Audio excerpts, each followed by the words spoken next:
नमस्कार मित्रांनो, मी अमर स्पर्धा मित्र या चॅनलमध्ये आपलं सर्वांचं स्वागत करतो. आजच्या व्हिडिओमध्ये आपण पाहणार आहोत तलाठी भरतीचा महत्त्वाचा IBPS TCS पॅटर्नचा इंग्लिश ग्रामरचा पेपर नंबर 6. मित्रांनो, यापूर्वीचे जर तुम्ही सिरीज पाहिले नसेल तर यापूर्वीचे 5 व्हिडिओ तुम्ही संपूर्ण पाहून घ्या. तुम्हाला IBPS TCS पॅटर्नचा तुम्हाला अंदाज येऊन जाणार आहे. ओके, त्यामुळे हा व्हिडिओ तुमच्यासाठी अत्यंत महत्त्वाचा आहे. चला तर आपला उशीर न करता आपल्या व्हिडिओला सुरुवात करूया.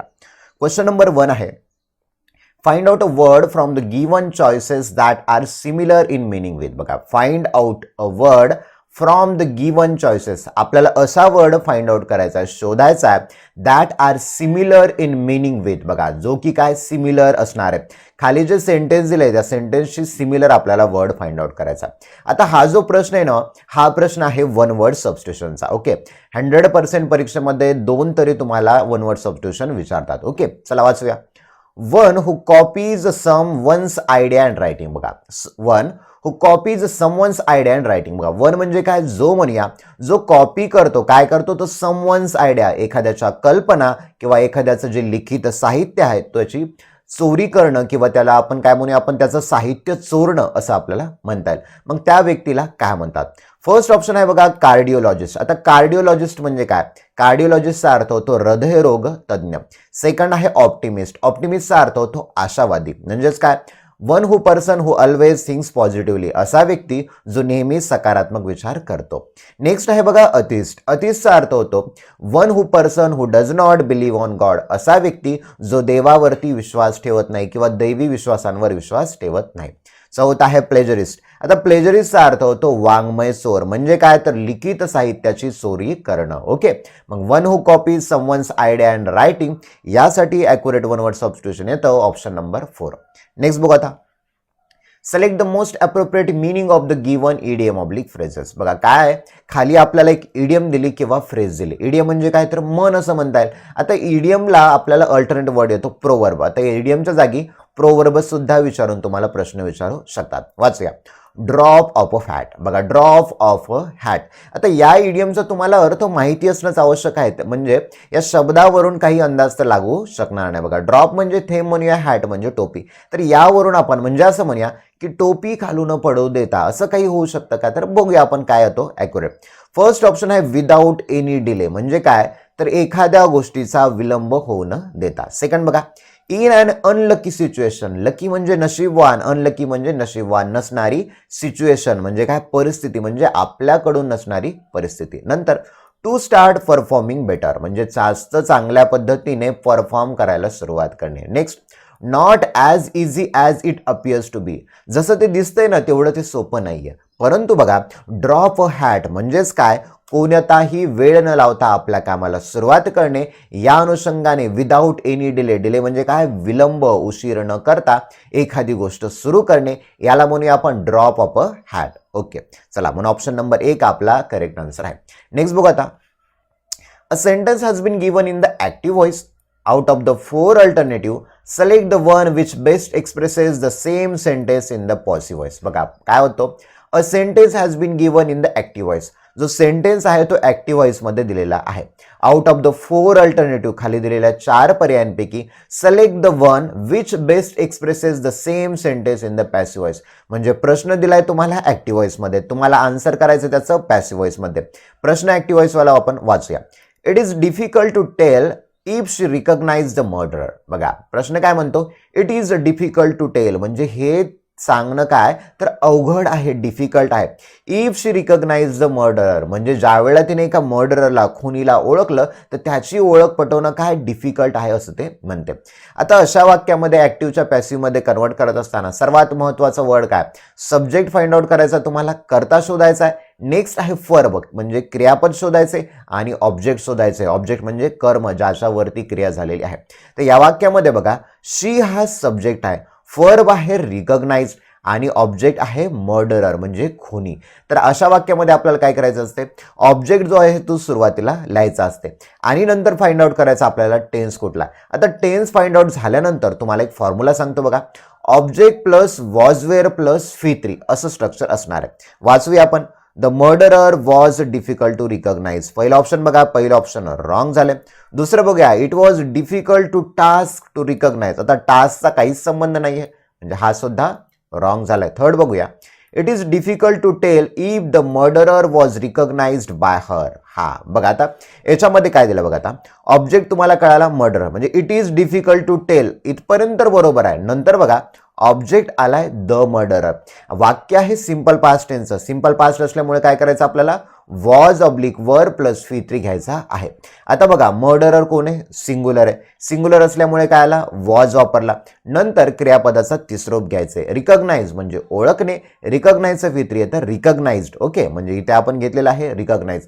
ऍक्टिव्हचं पॅसिव्ह करत असताना नेहमी आपल्याला बायचा वापर करावा लागतो. बायचा अर्थ होतो कडून, आणि मग या शीचं कन्व्हर्जन काय झालेलं आहे, हर मध्ये. म्हणजे ऍक्टिव्हचं पॅसिव्हाइज कन्वर्ट करत असताना आपल्याला जो सब्जेक्टिव्ह केस आहे तो ऑब्जेक्टिव्ह केसमध्ये करावा लागतो. जसं की बघा इथे शीचं हर झालं, आय असतं तर आयचं मी झालं असतं, यूचं यूच राहिलं असतं, हिचं हिम झालं असतं, देचं देम झालं असतं, वीचं अस झालं असतं. ओके, तर बघा या अनुषंगाने सर्व क्रायटेरिया पूर्ण करणारा ऑप्शन नंबर 3 हा आपला करेक्ट आहे. म्हणून उत्तर आहे ऑप्शन नंबर 3. नेक्स्ट बघू आता. Parts of a sentence are given below in jumbled order. Arrange the parts in the correct order to form a meaningful sentence. बघा काय म्हणतो, part of a sentence are given below in jumble order. आता जम्बलचा अर्थ काय होतो, अदला बदल करणे. म्हणजेच त्याचा क्रम बरोबर दिलेला आहे का, नाही. आपल्याला तो क्रम काय करायचा आहे, करेक्ट करायचा. बघा arrange the parts in the correct order. हा जो पार्ट दिलाय PQRS, आपल्याला करेक्ट ऑर्डर म्हणजे काय, सिच्युएशन नुसार आपल्याला घटना सांगायची. पहिली घटना केव्हा घडली, दुसरी केव्हा घडली, तिसरी केव्हा घडली आणि चौथी केव्हा घडली, असा आपल्याला क्रम जोडायचा आहे. ओके, वाचूया.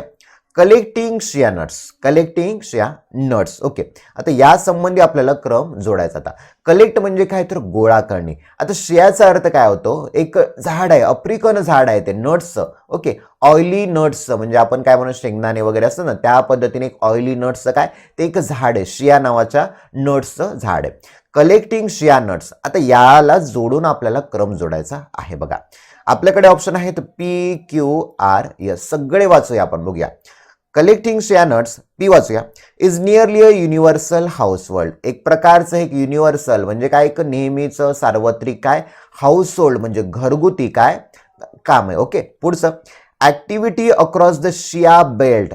ऍक्टिव्हिटी, ही सगळी ऍक्टिव्हिटी कुठं चालते, अक्रॉस द शिया बेल्ट. बेल्टचा अर्थ होतो पट्टा, म्हणजे शिया बेल्ट हे सर्व जे झाडं आहेत त्यांचा जो पट्टा आहे त्या प्रदेशामध्ये ही सर्व ऍक्टिव्हिटी चालते. काय तर कलेक्टिंग शिया नट्स, शिया नट्सला गोळा करण्याची किंवा जमा करण्याची. नेक्स्ट बघा. Unlike other economic activities. इतर इकॉनॉमिक, जसे इकॉनॉमिक म्हणजे काय तर पैसे कमवण्यासाठी केलेला छोटासा उद्योग असं म्हणूया. नंतर is controlled almost entirely by woman. Is controlled हे नियंत्रणात असतं, ऑलमोस्ट जवळपास, एंटायरली म्हणजे पूर्णपणे, बाय वुमन म्हणजे स्त्रियांकडून या उद्योगावरती म्हणजे शी नट्स कलेक्ट करण्याच्या ऍक्टिव्हिटीवरती काय नियंत्रण असतं, कंट्रोल असतं. आता बघा यानुसार आपल्याला कसा क्रम लागतोय बघा. Collecting shea nuts is a nearly universal household. बघा कलेक्टिंग शिया नट्स इज म्हणजे आपली सुरुवात झालेली आहे पी या क्रमापासून. ओके, मग ऑप्शन मध्ये असा शोधायचा ज्याची सुरुवात पी पासून झाली. बघा पहिल्यामध्ये क्यू आहे म्हणजे रॉंग झाला, दुसऱ्यामध्ये यस आहे हा सुद्धा रॉंग झाला, तिसऱ्यामध्ये क्यू दिलाय हा सुद्धा रॉंग झालाय, चौथ्यामध्ये बघा पी दिलेला आहे म्हणजेच आपली सुरुवात झालेली आहे पी पासून. बघा पी पासून होणारा एकही नाही म्हणजे 100% ऑप्शन नंबर 4 आहे. तरी सुद्धा बऱ्याच वेळा काय होतं, ऑप्शन पी असणारे, पी पासून सुरुवात असणारे 2 ऑप्शन तुम्हाला देतात, म्हणून तुम्हाला पूर्ण क्रम वाचणं आवश्यक आहे. वाचूया बघा. Collecting shea nuts is a nearly universal household. बघा शिया नट्स गोळा करणं ही एक प्रकारचं काय, एक प्रकारची एक युनिव्हर्सल हाऊसहोल्ड म्हणजे घरगुती काय, एक घरगुती ऍक्टिव्हिटी आहे. बघा हाऊसहोल्ड नंतर काय आला पाहिजे, ऍक्टिव्हिटी. येथे क्यू आलं बघा. Is a nearly household activity across the shea belt. जो शिया बेल्ट म्हणजे काय तर शिया नावाचे जे वृक्ष आहेत त्यांच्या पट्ट्यातली एक दैनंदिन काय ऍक्टिव्हिटी आहे. म्हणून बघा हाऊसहोल्ड नुसार काय आलं, इथे ऍक्टिव्हिटी आलं. तिसऱ्या याच्यामध्ये बघा, समोरच्या याच्यामध्ये बघा इथे ऍक्टिव्हिटी आले. म्हणजे तुम्हाला कोरिलेट करणारे शब्द फाइंड आउट करायचे. बघा activity across the shea belt and unlike other economic activities. आणि ही ऍक्टिव्हिटी कशी आहे, इतर इकॉनॉमिक ऍक्टिव्हिटी सारखी काय, अनलाईक अदर इकॉनॉमिक ऍक्टिव्हिटी सारखी अनलाईक आहे म्हणजे नसणं असं म्हणता येईल. पुढे आणि is control almost entirely by woman. आणि ही बघा ही जी ऍक्टिव्हिटी कुणाकडून कंट्रोल होते तर जास्तीत जास्त महिलांकडून, म्हणजेच PQRS हा आपला करेक्ट आन्सर झालेला आहे. नेक्स्ट बघू आता. नेक्स्ट आहे आपल्याकडे बघा, आपला प्रश्न काय म्हणतो.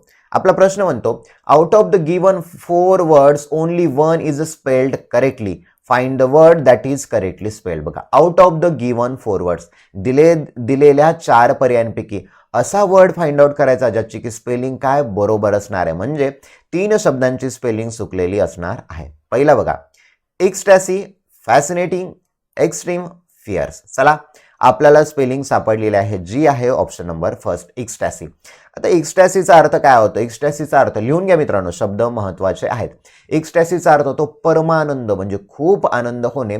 एखाद्या गोष्टी आवडली आपल्याला तर त्याचा खूप आनंद होणे, किंवा एखादी गोष्ट मिळाली तर त्याचा आनंद होणे, एक्स्टॅसी. आणि बघा, याची स्पेलिंग काय? फॅसिनेटिंगची स्पेलिंग काय? FASCINATING. बघा, इथे काय पाहिजे होता? FAES पाहिजे होता, परंतु इथे ते शब्द वर्ड दिलेला नव्हता, म्हणून हा रॉंग झाला. थर्ड बघा, एक्स्ट्रीम. एक्स्ट्रीमची खरी स्पेलिंग काय बघा? EXTREME ही एक्स्ट्रीमची खरी स्पेलिंग आहे. बघा, इथे काय दिलं होतं? EXTREME. आता एक्स्ट्रीम म्हणजे काय, तर मोठ्या प्रमाणामध्ये किंवा जास्त असं म्हणता येईल. He is extremely brilliant person असं आपण म्हणू शकतो. नेक्स्ट बघा, फिअर्स. आता फिअर्सची स्पेलिंग बघा, FIERC अशी पाहिजे होती. फिअर्सचा अर्थ काय, तर भयंकर, भीतीदायक असं आपण त्याला म्हणू शकतो. ओके, चला नेक्स्ट बघू. आता select the option that expresses the given sentence in passive voice. आपल्याला असा ऑप्शन फाइंड आउट करायचा जो की पॅसिव्ह व्हॉइस मध्ये दिलेला असणार. वाचूया. The cruel girl taunted the lame dog. The cruel girl taunted the lame dog. जो दुष्ट मुलगी होती त्याने लेम डॉग, लेम म्हणजे काय, तर आपण म्हणूया लुळा, पांगळा किंवा पायाने अधू असलेला जो कुत्रा होता त्याला टॉन्ट केलं. टॉन्ट म्हणजे काय, तर त्याला सतावलं असं म्हणता येईल. एखाद्याला उपहासात्मक बोलणे, वाईट पद्धतीने बोलणे, त्याला टॉन्ट मारणे असं आपण त्याला म्हणतो. म्हणजे त्या दुष्ट मुलीने ते काय केलं, त्या कुत्र्याला सतावलं. आता बघा, वाक्य आहे ऍक्टिव्हचं. आपल्याला काय करायचं? पॅसिव्ह. महत्वाचा रूल काय? सब्जेक्ट फाइंड आउट करा, फर फाइंड आउट करा, ऑब्जेक्ट फाइंड आउट करा, आणि नंतर त्या वाक्याचा टेन्स सुद्धा फाइंड आउट करा. आता बघा, सब्जेक्ट म्हणजे क्रिया करणारा. क्रिया करणारी कोण होती? The cruel girl. म्हणजे क्रुअल गर्ल काय झाली? सब्जेक्ट झाली. फर बघा आहे टॉन्टेड. ओके, आणि टॉन्टेड हा फित्री सुद्धा आहे. नंतर कुणावरती क्रिया झालेली आहे? द लेम डॉग वरती, म्हणजे हा ऑब्जेक्ट आहे. म्हणजे वाक्याची सुरुवात आपल्याला ऑब्जेक्टनुसार करायची. बघा, पहिल्या याच्यामध्ये लेम डॉगनी झालेली आहे, दुसऱ्यामध्ये पण आहे, तिसऱ्यामध्ये पण आहे, चौथ्यामध्ये पण आहे. नंतर बघा, टेन्स दिलाय सिंपल पास्ट. सिंपल पास्ट मध्ये काय करावं लागतं? आपल्याला ऑब्जेक्ट सुरुवातीला घ्यावं लागतं, नंतर काय घ्यावं लागतं? वॉज वर घ्यावं लागतं, नंतर फर्स्टचा थर्ड फॉर्म घ्यावं लागतं. आता बघा, पहिल्या याच्यामध्ये हॅज आहे, दुसऱ्या याच्यामध्ये वॉज आहे परंतु फी3 आहे का? नाही. तिसऱ्या याच्यामध्ये वॉज आहे परंतु फी3 आहे, म्हणजेच आपलं ऑप्शन नंबर थर्ड हा करेक्ट आहे. पूर्ण समजून घेऊया आपण. बघा, the lame dog was taunted. Okay, by. बायचा अर्थ होतो कडून. बाय हा नेहमी ऍक्टिव्हचं पॅसिव्ह करत असताना वापरण्यात येतो. कुणाकडून? The cruel girl. पहिला अर्थ बघा, the cruel girl taunted the lame dog. ज्या दुष्ट मुलीने त्या कुत्र्याला काय केलं होतं? सतावलं होतं, टॉन्ट केलं होतं. आणि यामध्ये अर्थ काय? द लेम डॉग, जो अपंग कुत्रा होता किंवा जो अधू कुत्रा होता त्याला टॉन्ट करण्यात आलं होतं. कुणाकडून? तर त्या क्रुअल गर्लकडून, त्या दुष्ट मुलीकडून. चला नेक्स्ट बघू. आता select the most appropriate article to fill in the blank. बघा, आर्टिकल 3 प्रकारचे आहेत. पहिला आहे ए, दुसरा आहे अँड, तिसरा आहे द. आता आपल्याला बघायचं आहे या फिल इन द ब्लँक मध्ये कोणता ॲक्युरेट फिट होतो. वाचूया. I will teach you dash series of warm up exercises and easy stretches. Option first no article required, option second and, option third a, option four the. आता बघा, I will teach you a series of warm up exercise म्हणजे काय? मी तुला शिकवेल. काय शिकवेल? A series of warm up exercise. आता वॉर्म अप म्हणजे काय? एक्सरसाइज म्हणजे व्यायाम, तुम्हाला माहिती आहे. आता वॉर्म अप म्हणजे काय? तर व्यायाम करत असताना हलकीशी सुरुवात करणे, म्हणजे काय? तर सोपे सोपे व्यायाम करणं. म्हणजेच काय? तो काय म्हणतो, एक ट्रेनर आहे समजा, त्याचा संवाद आहे. तो ट्रेनर म्हणतो की मी तुला एक सिरीज शिकवेल, म्हणजे हलके हलके व्यायाम आपण कसे करायचे त्याची मी तुला एक सिरीज सुचवेल. मग सिंग्युलर काउंटेबल नाउन म्हणजे काय? तर एकवचनी नामाच्या समोर ए किंवा एनचा वापर केला जातो, म्हणून ऑप्शन नंबर थर्ड ए हा तेथे ॲक्युरेट बसतो. पूर्ण वाचूया. I will teach you a series of warm up exercise and easy stretches. मी तुला एक इझी स्ट्रेचेस आणि एक सिरीज शिकवेल जी वॉर्मअप एक्सरसाइज पासून आपण सुरुवात करू शकतो. चला नेक्स्ट बघू. आता select the option that will improve the underline part of the given sentence in case no improvement is needed select no improvement required. बघा, सिलेक्ट द ऑप्शन, आपल्याला असा पर्याय फाइंड आउट करायचा आहे that will improve the underline part. अधोरेखित केलेला पार्टला काय करेल, तो इम्प्रूव्ह करू शकेल. येथे बघा अधोरेखित केलेला पार्ट काय, शी हॅड डन पोरर, हा अधोरेखित केलेला पार्ट आहे. Okay, in case of no improvement is needed select no improvement required. जर या वाक्यामध्ये कुठल्याही बदलाची आवश्यकता नसेल तर नो इम्प्रुव्हमेंट, इम्प्रुव्हमेंट म्हणजे काय, सुधारणा, वाक्याला सुधारणा करण्याची काहीही आवश्यकता नाहीये. वाचूया. A girl named Radha was upset. Okay, एका मुलीचं नाव होतं राधा आणि ती कोण होती, अपसेट झालेली होती, दुःखी झालेली होती. बिकॉज, कारण की she had done poorer in her English test, कारण तिला इंग्लिशच्या परीक्षेमध्ये कमी मार्क मिळाले होते. पुअरर इथेच बघा रॉंग झालेला आहे. येथे काय पाहिजे होतं सापडू आपण.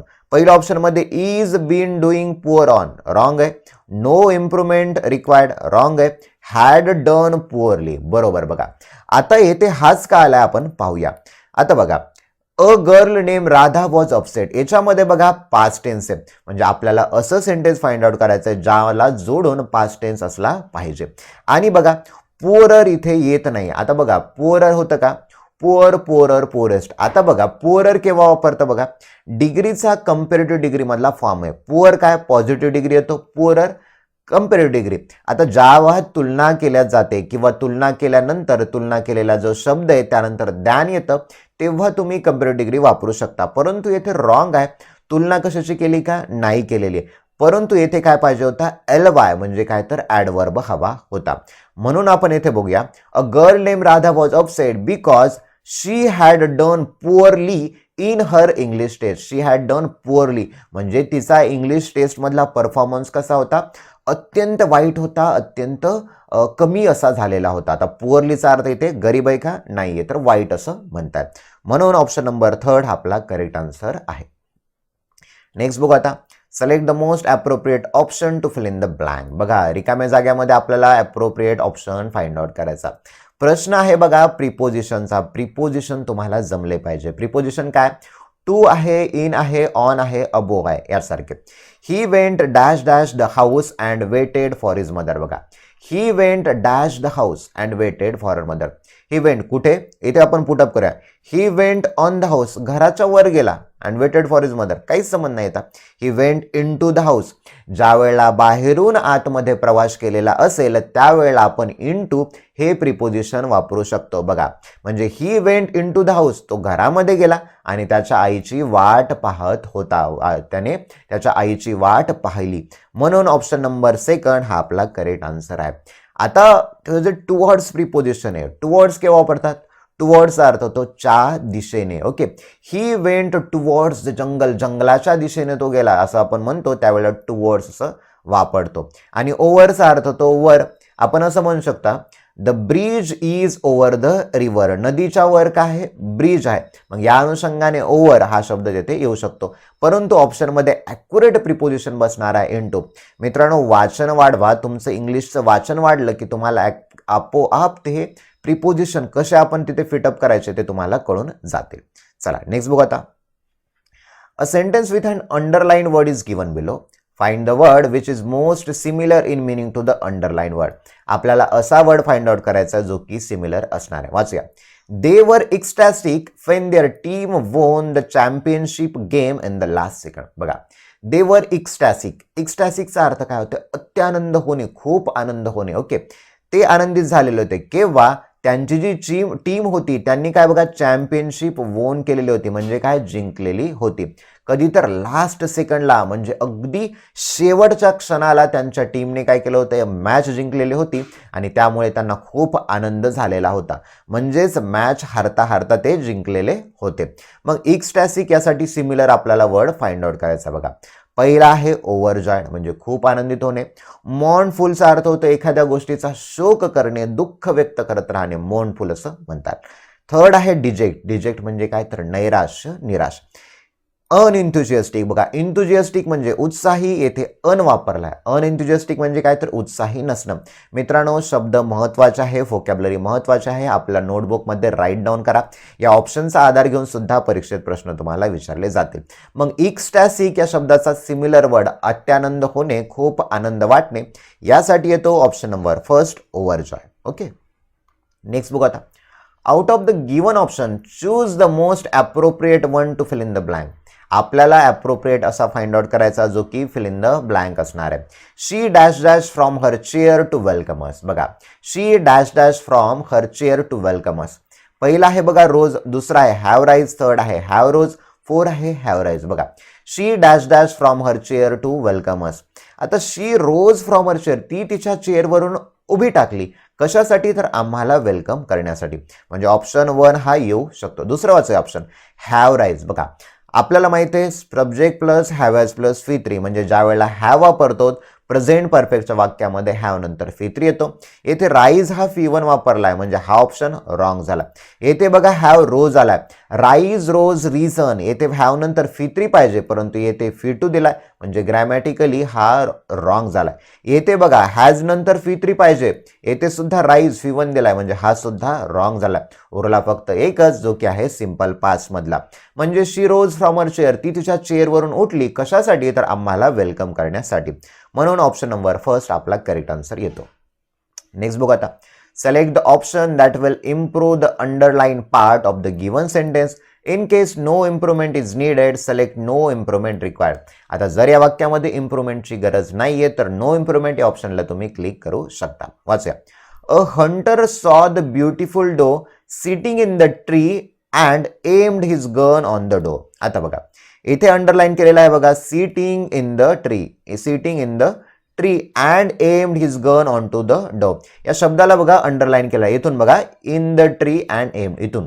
मग आपल्याला असं फाइंड आउट करायचं की ज्याच्यामध्ये एरर आहे. बघा आता बघा पहिला आहे इन द ट्री. बरं झाडामध्ये असतो का? नाही ना, झाडाच्या वर असतो. म्हणून बघा येथे ऍट पण ऍट द ट्री नाही, ऑन द ट्री. म्हणून ऑप्शन नंबर 4 हा ॲक्युरेट आहे. आता आपण याला बरोबर कसं करता येईल आपण बघूया. अ हंटर सॉ द ब्युटिफुल डो. डो म्हणजे काय? कबूतर. हंटर म्हणजे कोण? शिकारी. सी म्हणजे पाहणे, सीचे बिटू झालं सॉ. एका शिकाऱ्याने पाहिलं एका ब्युटिफुल डो, सुंदर अशा कबुतराला शिकाऱ्याने पाहिलं. सिटिंग ऑन द ट्री झाडावर बसलेलं असताना अँड त्यांनी काय केलं? And aimed his gun at on the डो. आणि त्याने त्याचा जो निशाणा होता तो निशाणा त्या कबुतरावरती ठेवला होता. मग झाडावर या अनुषंगाने ऑन द ट्री पाहिजे होतं, इथे इन द ट्री दिलाय म्हणजे हा रॉंग झालाय. म्हणून ऑप्शन नंबर 4 हा आपला करेक्ट आहे. मित्रांनो प्रिपोजिशन असेल, टेन्स असेल किंवा तुम्हाला ॲडव्हर्बचे असतील, ॲडजेक्टिव्हचे असतील, अशा कॉमन एरर तुम्हाला विचारतात. म्हणून तुम्हाला असे प्रिपोजिशन, टेन्सचे फॉर्म्युले पाठ करा, प्रिपोजिशन लक्षात घ्या. ओके, चला तर आता नेक्स्ट बघूया. Select the most appropriate option to fill in the blank. आपल्याला अप्रोप्रिएट ऑप्शन फाइंड आउट करायचा जो की या ब्लँक मध्ये बसेल. वेन आय वॉच्ड हिम, जेव्हा मी त्याला पाहिलं, to get his face beaten and dash dash in Fight Club I knew it was over. When I watched him, जेव्हा मी त्याला जेव्हा मी त्याला पाहिलं, गेट हिज फेस बीटन, त्याचा जो चेहरा होता पूर्णपणे बीटन झाला होता. बीट म्हणजे काय? तर मारणे, मार खाणे. जेव्हा मी पाहिलं तर त्याचा चेहरा पूर्णपणे एक मार खाल्ल्यासारखा झाला होता. And dash in Fight club, fight club. आता फाईट क्लब म्हणजे काय? तिथे कुस्ती चालते किंवा फायटिंग चालते त्या पद्धतीने. आणि I knew it was over, आणि मला माहित होतं की तो मॅच संपलेला असेल असं म्हणतात. मग त्याचा चेहरा मारल्यासारखा झाला होता. मग येथे बघूया, येथे पहिला वर्ड येतो का? In cam. इन कॅम म्हणजे काय? तर तळ ठोकून बसणे. आता मॅच तर ओव्हर झाली तरी सुद्धा तो त्या फाईट क्लबमध्ये थांबेल का? नाही. मग हा रॉंग झाला. दुसरं स्लोप. स्लोप म्हणजे काय? तर उतार. आता चेहरा त्याचा मार खाल्ल्यासारखा झाला, उतरता काहीच संबंध नाही. थर्ड आहे ब्लोन. ब्लोन म्हणजे काय? तर फुगले. म्हणजे त्याच्या चेहऱ्यावरती जो फाईट करत असताना जे पंच बसले होते त्यामुळे त्याचा चेहरा ब्लोन झालेला होता, फुगलेला होता. म्हणून बघा ब्लो, ब्ल्यू, ब्लोन हा फी3 आहे. म्हणून बघा ऑप्शन नंबर 3 फुगलेला असणे, त्याचा चेहरा बीटन मार खाल्ल्यासारखा झाला होता आणि फुगलेला होता. म्हणून ऑप्शन नंबर 3 आपला करेक्ट आन्सर आहे. नेक्स्ट बघू आता. A sentence with an underlined idiomatic expression is given. What is the meaning of the idiomatic expression jack of all trades in the sentence given below? बघा इडियोमॅटिक expression आहे त्याचा आपल्याला काय करायचं आहे, एक अंडरलाईन एक्सप्रेशन दिलेला आहे, त्याचा आपल्याला मिनिंग फाइंड आउट करायचा आहे. Jack of all trades. वाचूया sentence. John can do plumbing, carpentry and roofing, a real jack of all trades. John जो आहे तो काय करतो बघा, प्लंबिंग करतो.